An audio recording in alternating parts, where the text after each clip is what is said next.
Respirer pour retrouver son souffle après une relation toxique avec une personne perverse, narcissique, manipulatrice ou une personne violente. On en parle aujourd'hui dans cette vidéo.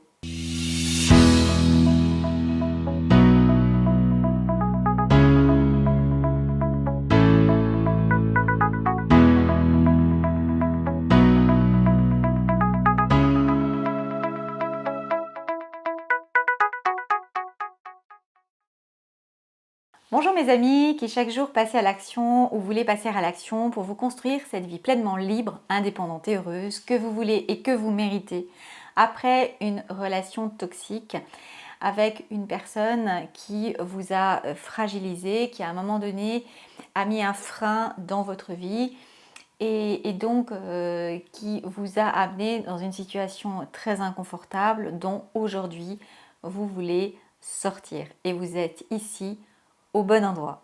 Si ce n'est pas déjà fait, je vous invite tout d'abord à vous abonner à la chaîne en cliquant sur l'onglet des notifications pour faire pleinement partie de cette formidable communauté que l'on construit, vous et moi, au jour le jour, à travers ces vidéos gratuites, à travers les coachings où je vous aide au quotidien dans votre situation particulière et à travers également les échanges qu'on a en commentaire parce que j'ai grand plaisir à échanger avec vous et c'est moi bien sûr qui réponds avec toujours beaucoup de joie et beaucoup d'enthousiasme à vos commentaires et où je réponds à vos questions. Je suis Agnès Dereul, votre coach, experte PNL, experte en libération de cette emprise toxique grâce à l'outil très puissant notamment de la programmation neurolinguistique, la PNL.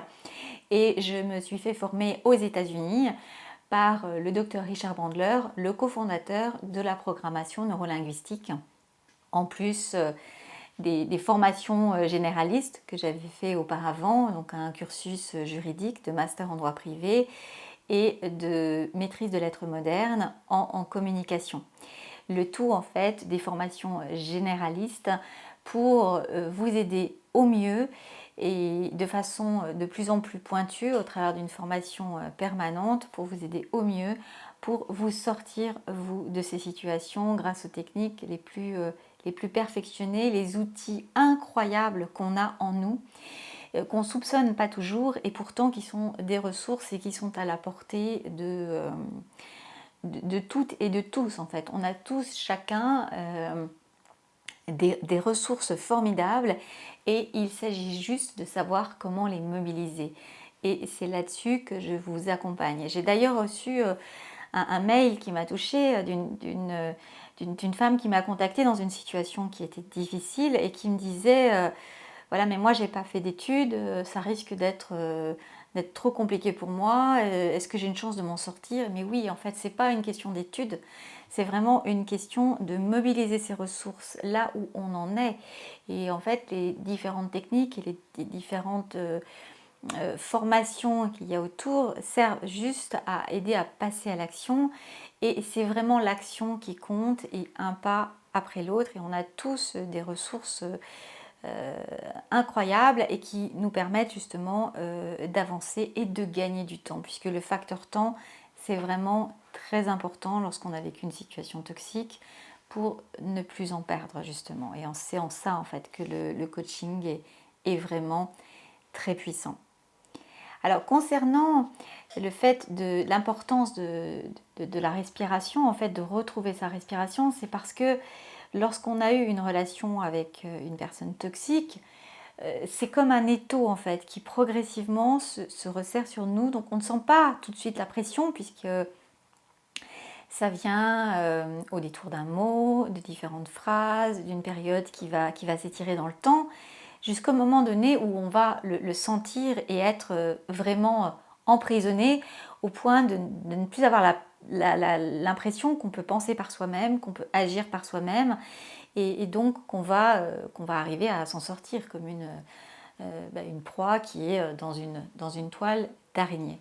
Et donc il y a cette sensation d'étouffement qui est très puissante et qui perdure parfois même après la relation toxique. Et donc comment retrouver cette respiration? Alors la respiration, c'est effectivement un phénomène qui est naturel, qui est physique, mais lorsqu'on est sous emprise, on peut avoir tendance à resserrer sa respiration au niveau de la poitrine en fait, voire même au niveau de la gorge, ce qui arrive dans des contextes qui ne sont pas forcément habituels. D'ailleurs, moi, ça m'arrive encore parfois face à la caméra parce que lorsqu'on est concentré sur quelque chose, on peut même parfois aussi, de façon positive, oublier de respirer finalement. Donc, c'est très important de développer au quotidien cette respiration donc, en la descendant de plus en plus bas vers aussi le diaphragme et puis au niveau de la respiration ventrale.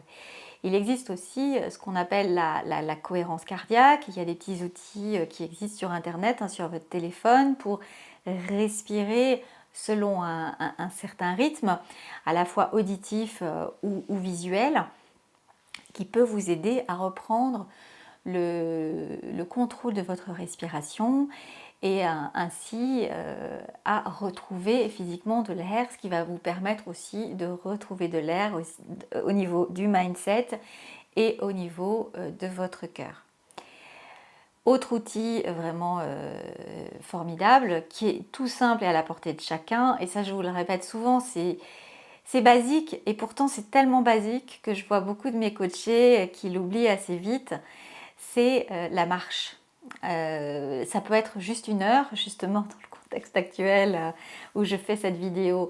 Voilà, on a 1 heure qui peut être capitalisée pour prendre l'air, pour faire de la marche rapide, si vous le souhaitez, ou alors faire une marche qui peut être accompagnée par de la musique, par des livres audio, du développement personnel, et donc vous allez avoir un temps qui va vous oxygéner et ainsi vous permettre d'utiliser votre physique pour agir sur votre mental. Pensez bien à vous abonner à la chaîne en cliquant sur l'onglet des notifications. Merci également de liker cette vidéo. Ça aide à continuer à proposer ce contenu gratuit. Prenez bien soin de vous, respirez bien. Je vous embrasse et je vous dis à bientôt pour une prochaine vidéo.